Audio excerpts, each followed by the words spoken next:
તો ભૂખ્યા મરી જજો, પણ ઘરના મંદિરમાં આ ભૂલ ક્યારેય ન કરતા. ભલે ગમે તે થઈ જાય, પણ ઘરના મંદિરમાં રાખેલી ઘંટડી દરરોજ વગાડવાથી અને ઘરમાં દીવાબત્તી કરતી વખતે અને અગરબત્તી કરતી વખતે આ ભૂલ ક્યારેય ન કરતા. નહીંતર માતા લક્ષ્મી તમારા પર ક્રોધિત થશે, ઘરમાં નિર્ધનતા અને દરિદ્રતા આવશે. કોણ જાણે તમે પણ આ ભૂલો કરતા હશો, જેના કારણે તમારા ઘરમાં કોઈ પ્રગતિ થતી નથી, સુખ સમૃદ્ધિ આવતી નથી. તો આ બધા પાછળનું કારણ તમારા દ્વારા કરવામાં આવેલી ભૂલો છે, જે આપણે ભૂલથી અજાણતા કરીએ છીએ. એટલા માટે આજના આ વિડીયોમાં મેં તમને જણાવીશું કે સવારે અને સાંજે મંદિરમાં દીવાબત્તી કરતી વખતે આ સૌથી મોટી ભૂલ ક્યારે ન કરતા. અને ઘરના મંદિરમાં રાખવામાં આવતી કેટલીક એવી વસ્તુઓ વિશે જણાવીશું. કેટલાક લોકો એવા હોય છે જે પવિત્ર વસ્તુઓને ધાર્મિક માને છે અને તેને પોતાના મંદિરમાં રાખે છે અને ત્યાં સૌથી મોટી ભૂલ કરે છે. તો આ સાથે આજના વિડીયોમાં અમે તમને જણાવીશું કે ઘરના પૂજા મંદિરમાં કઈ વસ્તુઓ રાખવી શુભ છે અને કઈ વસ્તુઓ રાખવી અશુભ છે. દીવાબત્તી કરતી વખતે દીવો પ્રગટાવવો જોઈએ કે પછી અગરબત્તી કરવી જોઈએ? મંદિરમાં દીવો કેટલા વાગ્યે પ્રગટાવવો જોઈએ? દીવો પ્રગટાવતી વખતે કયા મંત્રોનો જાપ કરવો જોઈએ? અને સવારે કે સાંજે ઘંટડી વગાડવી જોઈએ? અને શંખ ક્યારે વગાડવો જોઈએ? કેટલી વાર વગાડવો જોઈએ? અને શંખ વગાડતી વખતે કયા મંત્રોનો જાપ કરવો જોઈએ? અમે તમને આ બધી માહિતી એક પછી એક જણાવીશું. અને તેની સાથે અમે તમને આ વિડીયોમાં જણાવીશું કે દીવાને દરરોજ ધોવા જોઈએ કે નહીં, અને પૂજા મંદિરમાં કેટલી મૂર્તિઓ રાખવી જોઈએ. આજે અમે તમને આ બધી માહિતી વિગતવાર જણાવવા જઈ રહ્યા છીએ, જેથી તમારા ફાયદા માટે તમારે આ વિડીયોને અંત સુધી જોવો જ જોઈએ. કારણ કે આ વિડીયોમાં તમને તેની સંપૂર્ણ માહિતી મળવાની છે. કારણ કે ભક્તો લાખો રૂપિયાનો ખર્ચો કર્યા પછી પણ તમને આવી માહિતી મળશે નહીં. અમે આ માહિતી મનગણત કે બનાવટી રીતે નથી કહેતા. અમે જ્યોતિષ, ધાર્મિક ગ્રંથો અને ઋષિઓ પાસેથી મેળવેલ જ્ઞાન તમને સરળ ભાષામાં પહોંચાડવાનો પ્રયાસ કરીએ છીએ, જેથી તમને તે બધી માહિતી મફતમાં મળી શકે. તમારે આ વિડીયો અંત સુધી જોવો જ જોઈએ.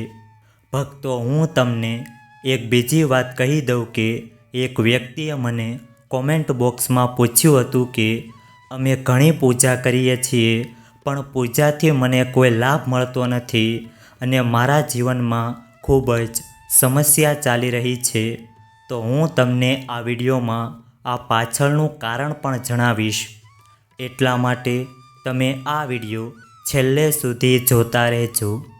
આ વિડીયોને છેલ્લે સુધી જોયા પછી તમારે કોઈ પણ પ્રકારની સમસ્યાનો સામનો કરવો પડશે નહીં. ઘરના મંદિરમાં પૂજા કરવી એ આપણા બધાના જીવનનો એક મહત્ત્વપૂર્ણ ભાગ છે. અને દરેક વ્યક્તિ ચોક્કસપણે કોઈને કોઈ ભગવાન કે માતાજીની પૂજા કરે છે અને તેમને તેમની પૂજાનું ફળ પણ મળે છે. પરંતુ શું તમે જાણો છો કે ક્યારેક નાની ભૂલો આપણી પૂજાનો સંપૂર્ણ લાભ મેળવવામાં અવરોધ બની જાય છે? આ ભૂલો ઘણીવાર અજાણતા થાય છે અને આપણે તેને નાની બાબતો સમજીને અવગણીએ છીએ.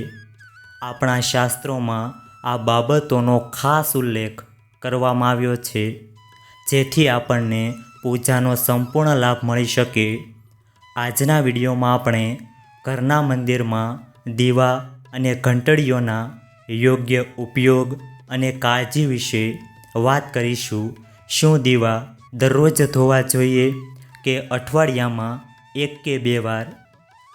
જો તે ધાતુનો હોય તો તેને ક્યારે સાફ કરવો જોઈએ અને કયા દિવસે માટીનો દીવો પ્રગટાવવો જોઈએ, તેમજ મંદિરમાં કયા પ્રકારની ઘંટડીનો ઉપયોગ કરવો જોઈએ અને દીવાબત્તી કરતી વખતે કેટલી વાર વગાડવી જોઈએ અને ક્યારે ઘંટડી વગાડવી જોઈએ, સવારે દીવાબત્તી કરતી વખતે કે પછી સાંજે ઘંટડી વગાડવી જોઈએ. આ બધા પ્રશ્નોના જવાબ તમને આ વિડીયોમાં મળશે. એટલા માટે આ વિડીયો સંપૂર્ણપણે જોવો ખૂબ જ મહત્ત્વપૂર્ણ છે. અને ઘણા લોકો એવા હોય છે જે વિડીયોને કાપીને જુએ છે અને વિડીયો અધવચ્ચે છોડીને જ જતા રહે છે. પછી આવા વ્યક્તિ જીવનમાં ક્યારેય સફળતા મેળવી શકતા નથી. તેથી વિડીયોને અડધો છોડીને ન જતા તમારે આખો વિડીયો જોવો જ જોઈએ, કારણ કે અમે તમારી માટે આ માહિતી સરળ અને સ્પષ્ટ ભાષામાં રજૂ કરીએ છીએ. આ સંપૂર્ણ માહિતી વિશે જાણીએ તે પહેલાં કોમેન્ટ બોક્સમાં તમારા કુળદેવીનું નામ અને સાથે જય મા લક્ષ્મી, જય શ્રી કૃષ્ણ ભગવાન અને જય શ્રી રામ જરૂરથી લખજો. સાથે આ વિડીયોને લાઈક કરજો, ચેનલને પણ જરૂરથી સબસ્ક્રાઈબ કરજો.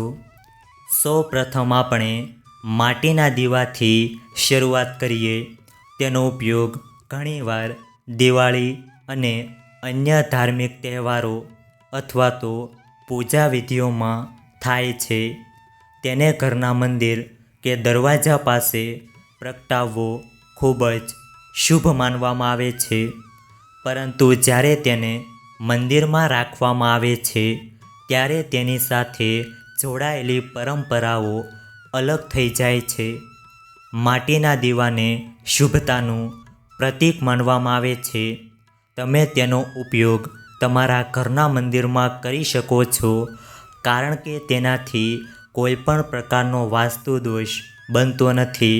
જો કે મંદિરમાં તેનો ઉપયોગ કરવાનો એક નિયમ છે. મંદિરમાં ફક્ત એકવાર પ્રગટાવ્યા પછી ફરીથી માટીના દીવા બીજી વાર ન મૂકવા જોઈએ. દર વખતે નવા માટીના દીવાનો ઉપયોગ કરવો શુભ માનવામાં આવે છે. આ વિડીયોમાં આગળ અમે તમને જણાવીશું કે મંદિરની ઘંટડી ક્યારે અને કેવી રીતે સાફ કરવી જોઈએ અને કેટલી વાર વગાડવી જોઈએ.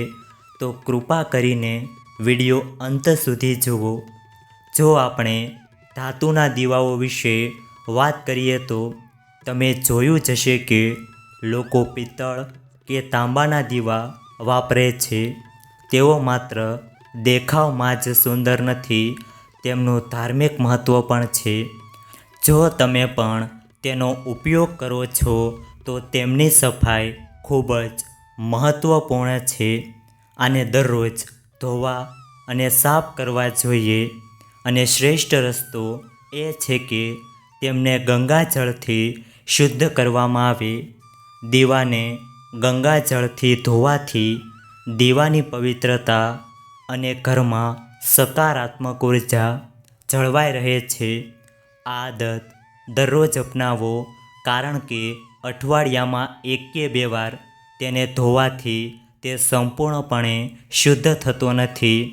હવે વાત કરીએ ઘરના મંદિરમાં રાખવામાં આવતી ઘંટડી વિશે. ઘરના મંદિરમાં ઘણીવાર પિત્તળની ઘંટડી જોવા મળે છે. પિત્તળની ઘંટડીનો અવાજ સકારાત્મક ઉર્જા વધારે છે અને નકારાત્મક ઉર્જા દૂર કરે છે.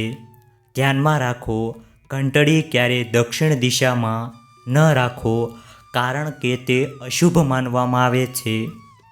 ઘંટડી પૂજા સ્થળની નજીક અથવા તો મંદિરના પ્રવેશ દ્વાર પર મૂકવી જોઈએ. સૌથી શુભ ઘંટડી એ છે જેના પર ગરુડનું નિશાન હોય, તેને ગરુડ ઘંટડી કહેવામાં આવે છે અને તે શ્રેષ્ઠ માનવામાં આવે છે. હવે ચાલો જાણીએ કે કેટલી વાર ઘંટડી વગાડવી જોઈએ. પ્રસાદ ચડાવતી વખતે 5 વાર ઘંટડી વગાડવી જોઈએ. આમ કરવાથી ભગવાન પ્રસાદ ઝડપથી સ્વીકારે છે. પૂજા દરમિયાન ઘંટડી જોરથી કે સતત વગાડવી ન જોઈએ. તે ફક્ત 3 વાર જ વગાડવી જોઈએ. હંમેશા તમારા જમણા હાથથી ઘંટડી વગાડો. ઉપરાંત ઘંટડી ક્યારેય દક્ષિણ દિશામાં ન રાખવી જોઈએ, કારણ કે તે કોઈપણ પૂજા સામગ્રી માટે અશુભ માનવામાં આવે છે. જ્યારે પણ તમે મંદિરમાં ઘંટડી મૂકો છો, ત્યારે ધ્યાનમાં રાખો કે તેનું મુખ પૂજા સ્થળ તરફ હોવું જોઈએ. મંદિરમાં ઘંટડી ફક્ત સવારની પ્રાર્થના દરમિયાન જ વગાડવી જોઈએ. સાંજની પ્રાર્થના દરમિયાન ઘંટડી વગાડવી એ સારું માનવામાં આવતું નથી. આ નિયમનું પાલન કરીને તમે તમારી પૂજાને વધુ ફળદાયી બનાવી શકો છો. આ બધી બાબતોની સાથે બીજી એક મહત્ત્વપૂર્ણ વાત એ છે કે જ્યારે પણ તમે કોઈ મંદિરમાં જાઓ છો, ખાસ કરીને ઘરની બહારના મંદિરમાં, ત્યારે મંદિરમાં પ્રવેશ કરતી વખતે જ ઘંટ વગાડવો જોઈએ. મંદિરમાંથી બહાર નીકળતી વખતે ઘંટ વગાડવાની જરૂર નથી. જ્યારે ઘંટ વાગે છે ત્યારે તેનો અર્થ એ થાય છે કે તમે મંદિરમાં પ્રવેશ કરી રહ્યા છો અને તે તમારા આગમન અને હાજરીને દર્શાવે છે. એકવાર ઘંટ વગાડવાનો અર્થ એ છે કે તમે ભગવાનના મંદિરમાં પ્રવેશ કર્યો છે અને હવે તમે તેમની પૂજા કરવાનું શરૂ કરી રહ્યા છો. જો તમે 2 વાર ઘંટ વગાડો છો તો તેનો અર્થ એ છે કે તમે તમારી પ્રાર્થના અથવા તો તમારી મનની વાત ભગવાન સમક્ષ કહી રહ્યા છો. હવે અમે તમને કેટલીક એવી વાતો કહેવા જઈ રહ્યા છીએ જે કદાચ કોઈ તમને કહેશે નહીં, એટલા માટે આ ધ્યાનથી સાંભળો. પરંતુ તે પહેલાં તમે હજુ સુધી કોમેન્ટ બોક્સમાં જય મા લક્ષ્મી નથી લખ્યું તો જરૂરથી લખજો. સાથે આ વિડીયોને લાઈક કરજો, ચેનલને પણ જરૂરથી સબસ્ક્રાઈબ કરજો. ચાલો હવે ઘરના મંદિર સંબંધિત કેટલાક મહત્ત્વપૂર્ણ નિયમો વિશે જાણીએ. સૌપ્રથમ, પૂજા કરતી વખતે તમારું મુખ હંમેશા પૂર્વ તરફ હોવું જોઈએ. આ દિશાને શુભ માનવામાં આવે છે કારણ કે તે વાતાવરણમાં સકારાત્મક ઉર્જા ફેલાવે છે. ભલે પૂજા પશ્ચિમ તરફ મુખ કરીને કરી શકાય, પણ પૂર્વ તરફ મુખ કરીને બેસવું સૌથી ફાયદાકારક છે. ધ્યાનમાં રાખો કે ઘરના દાદરાની નજીક પૂજાખંડ અથવા તો પૂજા સ્થળ બનાવવું શુભ માનવામાં આવતું નથી. આનાથી પૂજા સ્થાનમાં નકારાત્મક ઉર્જાનો સંચાર થઈ શકે છે. આગળની વાત એ છે કે પૂજા કરતી વખતે હંમેશા આસન પાથરીને બેસવું જોઈએ. તે ફક્ત આરામ જ નથી આપતું, પણ પૂજા દરમિયાન મનોબળ અને એકાગ્રતા પણ વધારે છે. નાના આસન પર બેસીને પણ પૂજા કરી શકાય છે, પરંતુ ખાતરી કરો કે તમારું આસન ભગવાનના આસન કરતાં ઊંચું ન હોય.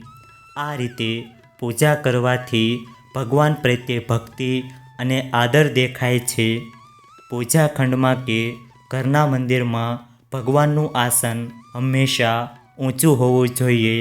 એનો અર્થ એ છે કે ભગવાનનું આસન તમે જ્યાં બેઠા છો તેના કરતાં ઓછામાં ઓછું 10 ઇંચ ઊંચું હોવું જોઈએ. ભગવાનની મૂર્તિ કે પ્રતિમાને જમીન પર સ્થાપિત કરવી અશુભ માનવામાં આવે છે.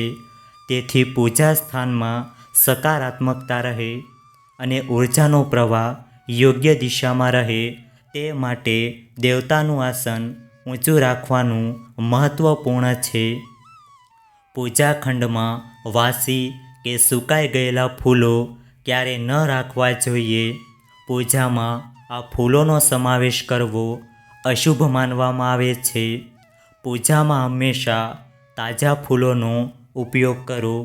જ્યારે પૂજા ઘરમાં ફૂલો સુકાઈ જાય અથવા તો કાળા થઈ જાય ત્યારે આ ફૂલોને માટીમાં દાટી દેવાની સલાહ આપવામાં આવે છે, જેથી નકારાત્મક ઉર્જા દૂર થઈ શકે અને તમારા ઘરમાં પવિત્રતા જાળવી શકાય. સનાતન પરંપરા અનુસાર કાળા વસ્ત્રો પહેરીને ક્યારેય કોઈ દેવી દેવતાની પૂજા ન કરવી જોઈએ. એવું માનવામાં આવે છે કે કાળા કપડાં પહેરવાથી મનમાં નકારાત્મક ભાવના ઉત્પન્ન થાય છે, જે પૂજાની ઉર્જાને અસર કરી શકે છે. તેથી હંમેશા શુભ અને આછા રંગના કપડાં પહેરો, જેથી મનમાં સકારાત્મકતા અને શાંતિ રહે. તમે જે રૂમમાં સૂતા હો ત્યાં ઘરનું મંદિર બનાવવું ક્યારેય યોગ્ય માનવામાં આવતું નથી. જો તમારી પાસે તમારા બેડરૂમમાં મંદિર બનાવવા માટે જગ્યા હોય અને તમારે એ બનાવવું પડે એમ જ હોય તો રાત્રે મંદિરને ઢાંકી રાખવાનું યાદ રાખો. આ નિયમોનું પાલન કરવાથી ઘરમાં શાંતિ અને સમૃદ્ધિ જળવાઈ રહે છે અને તમે તમારી પૂજા અને ધ્યાનમાં એકાગ્રતા પ્રાપ્ત કરો છો. આવો સૌ પ્રથમ અમે તમને ગૃહ પૂજા મંદિરમાં કઈ વસ્તુઓ રાખવી અને કઈ વસ્તુઓ ઘરના મંદિરમાં ન રાખવી જોઈએ તે અંગેના કેટલાક મહત્વપૂર્ણ નિયમો જણાવીશું. સૌ પ્રથમ, ભગવાનની ખંડિત અને તૂટેલી મૂર્તિઓ ન રાખો. ભગવાનની મૂર્તિઓ અને ફોટા હંમેશા સારી સ્થિતિમાં રાખવા જોઈએ. જો કોઈ મૂર્તિ કે ફોટાને કોઈ નુકસાન થયું હોય તો તેને પૂજા સ્થળથી દૂર કરવા જોઈએ. તૂટેલી મૂર્તિ ભગવાનની પવિત્રતા ઘટાડી શકે છે અને તમારા પૂજા સ્થળની ઉર્જાને પણ અસર કરી શકે છે. ઘરમાં સકારાત્મક ઉર્જા રહે તે માટે તેને યોગ્ય રીતે પાણીમાં પધરાવી દેવું જોઈએ. હવે બીજી વાત, એક કરતાં વધુ દેવી દેવતાઓના ફોટા ન રાખવા જોઈએ. ઘરના પૂજા મંદિરમાં કોઈ પણ દેવી દેવતાઓના એક કરતાં વધુ ફોટા કે મૂર્તિ ન રાખવી જોઈએ. આનાથી ઉર્જાનું સંતુલન બગડી શકે છે અને પૂજાની અસર પણ ઓછી થઈ શકે છે. તમારે આનું ખાસ ધ્યાન રાખવું જોઈએ. હવે ત્રીજી વાત, પૂજા મંદિરમાં રાખેલા શિવલિંગ સાથે સંબંધિત છે. ઘરમાં શિવલિંગ રાખવું ખૂબ જ પવિત્ર માનવામાં આવે છે, પરંતુ તેના કેટલાક નિયમો પણ છે. જો તમે શિવલિંગ રાખો છો તો ધ્યાન રાખો કે તે યોગ્ય દિશામાં અને યોગ્ય રીતે મૂકવામાં આવે. તેને હંમેશા ઉત્તર કે પૂર્વ દિશામાં રાખો, જેથી તેની પૂજા કરવાથી યોગ્ય અસર થાય. આ સિવાય શિવલિંગને ક્યારેય ગંદી જગ્યાએ ન રાખો. પૂજા સ્થાન પર શંખ, ગોમતી ચક્ર અને પાણીનો લોટો રાખવો ખૂબ જ શુભ માનવામાં આવે છે. શંખનો અર્થ ભગવાનના આશીર્વાદનો અવાજ છે. ગોમતી ચક્ર ઘરમાં સમૃદ્ધિ લાવે છે અને પાણી રાખવાથી ઘરની ઉર્જા શુદ્ધ થાય છે. આ પાણી નિયમિતપણે બદલતા રહો અને શંખ અને ગોમતી ચક્રને હંમેશા સાફ રાખો. પૂજા સ્થળને હંમેશા સ્વચ્છ અને શુદ્ધ રાખવું ખૂબ જ મહત્વપૂર્ણ છે. ગંદકી નકારાત્મક ઉર્જાનું ઉત્સર્જન કરે છે, જે પૂજાની અસરકારકતા ઘટાડી શકે છે. દરરોજ પૂજા સ્થળની સફાઈ કરો, જેથી ત્યાંનું વાતાવરણ હંમેશા સકારાત્મક રહે. ઉપરાંત પૂજા સ્થળને હંમેશા વ્યવસ્થિત રાખો, જેથી ધ્યાન કેન્દ્રિત કરવામાં કોઈ સમસ્યા ન આવે. ચાલો હવે મંદિરમાં પૂજા સંબંધિત કેટલાક નિયમો વિશે જાણીએ. ઘરમાં પૂજા સ્થળ હંમેશા શાંત અને પવિત્ર સ્થાને રાખવું જોઈએ, જેમ કે ઉત્તર પૂર્વ દિશામાં. આ દિશા ઘરમાં સકારાત્મક ઉર્જાનો સંચાર કરે છે અને પૂજાની અસર વધારે છે. પૂજા સ્થાન ક્યારે બેડરૂમ કે રસોડાની નજીક ન રાખવું જોઈએ, કારણ કે આ સ્થળોમાં નકારાત્મક ઉર્જા હોઈ શકે છે. ધ્યાનમાં રાખો કે પૂજા સ્થળની આસપાસનું વાતાવરણ સ્વચ્છ અને વ્યવસ્થિત હોવું જોઈએ, જેથી ધ્યાન કેન્દ્રિત કરવામાં કોઈ સમસ્યા ન આવે. જો હજુ સુધી તમે કોમેન્ટ બોક્સમાં જય શ્રી કૃષ્ણ નથી લખ્યું, તો કોમેન્ટ બોક્સમાં જય શ્રી કૃષ્ણ જરૂરથી લખજો. તો ચાલો હવે પૂજા મંદિરમાં રાખવામાં આવતા દીવા અને દીવા પ્રગટાવવા સંબંધિત કેટલાક મહત્વપૂર્ણ નિયમો વિશે જાણીએ. દીવો પ્રગટાવવો એ ખૂબ જ શુભ કાર્ય માનવામાં આવે છે, પરંતુ તે યોગ્ય રીતે કરવું ખૂબ જ મહત્વપૂર્ણ છે. યોગ્ય રીતે દીવો પ્રગટાવવાથી ભગવાનના આશીર્વાદ પ્રાપ્ત થાય છે, ઘરમાં સકારાત્મક ઉર્જા આવે છે. તો ચાલો જાણીએ કે વાસ્તુશાસ્ત્ર અને જ્યોતિષશાસ્ત્ર અનુસાર દીવો પ્રગટાવવાના નિયમો શું છે, જે ફક્ત તમારી પૂજાને અસરકારક બનાવે છે અને તમારા ઘરની ઉર્જાને પણ સંતુલિત કરે છે. સૌપ્રથમ, પૂજામાં દીવાનું સ્થાન ખૂબ જ મહત્વપૂર્ણ છે. તેને હંમેશા ભગવાનની મૂર્તિની સામે રાખો, જેથી દીવાનો પ્રકાશ ભગવાનના આશીર્વાદ અને કૃપાનું પ્રતીક બને. આ રીતે દીવાનો પ્રકાશ તમારા પૂજા સ્થાનને શુદ્ધ અને ઉર્જાથી ભરપૂર રાખે છે. હિન્દુ ધર્મમાં ભગવાનની પૂજામાં દીવો પ્રગટાવવા માટે કેટલાક ખાસ અને મહત્વપૂર્ણ નિયમો જણાવવામાં આવ્યા છે. જેમ ક્યારે તૂટેલો દીવો પ્રગટાવવો જોઈએ નહીં, કારણ કે આમ કરવાથી પૂજામાં અશુદ્ધિ આવી શકે છે. તેવી જ રીતે પૂજા દરમિયાન 2 દીવા એકસાથે પ્રગટાવવા જોઈએ નહીં, કારણ કે આ ઉર્જા સંતુલનને ખલેલ પહોંચાડી શકે છે. ભૂલથી પણ તેલ અને ઘીના દીવા એકસાથે ક્યારેય પ્રગટાવવા જોઈએ નહીં, કારણ કે બંનેમાં અલગ અલગ ઉર્જાઓ હોય છે અને આ પ્રાર્થનાની શક્તિને અસર કરી શકે છે. વાસ્તુશાસ્ત્ર અનુસાર હંમેશા ઘીનો દીવો ડાબી બાજુ અને તેલનો દીવો જમણી બાજુ રાખવો જોઈએ. આમ કરવાથી પૂજા સ્થાનમાં ઉર્જાનું સંતુલન જળવાઈ રહે છે અને ઘર પર સકારાત્મક ઉર્જા પડે છે. તેલ અને ઘી બંનેના દીવાનું મિશ્રણ ખૂબ જ શુભ છે, પરંતુ તેમને યોગ્ય દિશામાં મૂકવા મહત્વપૂર્ણ છે. જ્યોતિષશાસ્ત્ર મુજબ દીવો ક્યારેય પશ્ચિમ દિશામાં ન રાખવો જોઈએ. પશ્ચિમ દિશાને નકારાત્મક ઉર્જાની દિશા માનવામાં આવે છે અને આ દિશામાં દીવો રાખવાથી પૂજાનો પ્રભાવ ઓછો થઈ શકે છે. દીવો ઉત્તર કે પૂર્વ દિશામાં મૂકવો શ્રેષ્ઠ છે. આ દીવા પૂજામાં સકારાત્મક ઉર્જા લાવે છે અને તમારી પૂજાને ફળદાયી બનાવે છે. દીવો પ્રગટાવતી વખતે હંમેશા ધ્યાનમાં રાખો કે દીવાની વાટ પૂર્વ કે ઉત્તર દિશા તરફ હોવી જોઈએ. આ દીવાને સકારાત્મક ઉર્જાની દિશા માનવામાં આવે છે અને તેના કારણે તમે તમારી પ્રાર્થનામાં શક્તિ અને અસરકારકતાનો અનુભવ કરશો. ઉપરાંત પૂજા દરમિયાન ઘીના દીવામાં કપાસની વાટ અને તેલના દીવામાં લાલ કલાવાની વાટનો ઉપયોગ કરવો જોઈએ. આ પરંપરાને વાસ્તુશાસ્ત્ર અને જ્યોતિષ બંનેમાં શુભ માનવામાં આવે છે.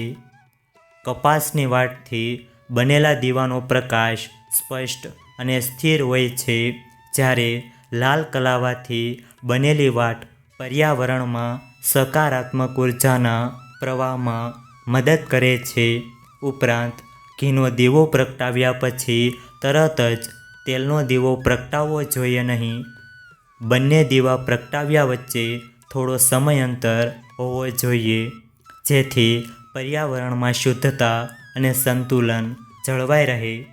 દીવો ત્યારે પ્રગટાવવો જોઈએ જ્યારે ભગવાન જાગતા હોય.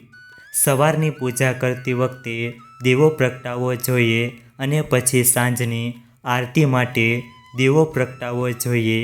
આ સમય ખાસ કરીને પૂજા અને ધ્યાન માટે શ્રેષ્ઠ છે અને આ સમયે દીવો પ્રગટાવવાથી સકારાત્મક ઉર્જાનો પ્રવાહ આવે છે. દીવો પ્રગટાવવાનું માત્ર ધાર્મિક મહત્ત્વ જ નથી, પરંતુ વાસ્તુશાસ્ત્ર અને જ્યોતિષશાસ્ત્રમાં પણ તેનું મહત્ત્વનું સ્થાન છે. દીવો પ્રગટાવવાથી ઘરમાં સકારાત્મક ઉર્જા આવે છે અને ઘરના 7 ચક્રોનું સંતુલન થાય છે. તે નકારાત્મકતા દૂર કરે છે અને પર્યાવરણને શુદ્ધ કરે છે. દીવાનો પ્રકાશ ઘરની ઉર્જા જ નહીં પણ માનસિક શાંતિ પણ પ્રદાન કરે છે. તેથી ધ્યાનમાં રાખો કે પૂજા દરમિયાન દીવો પ્રગટાવતી વખતે ઉપર જણાવેલ બધા નિયમોનું પાલન કરો. આનાથી ભગવાનની કૃપા હંમેશા તમારી પૂજા અને જીવનમાં રહે છે અને ઘરમાં સકારાત્મકતાનો પ્રવાહ ચાલુ રહે છે. જો આ વિડીયો તમને પસંદ આવ્યો હોય તો વિડીયોને લાઈક કરજો, ચેનલને પણ જરૂરથી સબસ્ક્રાઈબ કરજો અને બાજુમાં આપેલા બેલ આઇકનને પ્રેસ કરીને ઓલ ઉપર સિલેક્ટ કરી લેજો, જેથી તમને વિડીયોની નોટિફિકેશન સૌથી પહેલાં મળતી રહે. અને કોમેન્ટ બોક્સમાં જય શ્રી કૃષ્ણ અને જય શ્રી રામ જરૂરથી લખજો. વિડીયોને છેલ્લે સુધી જોવા બદલ આપનો ખૂબ ખૂબ આભાર.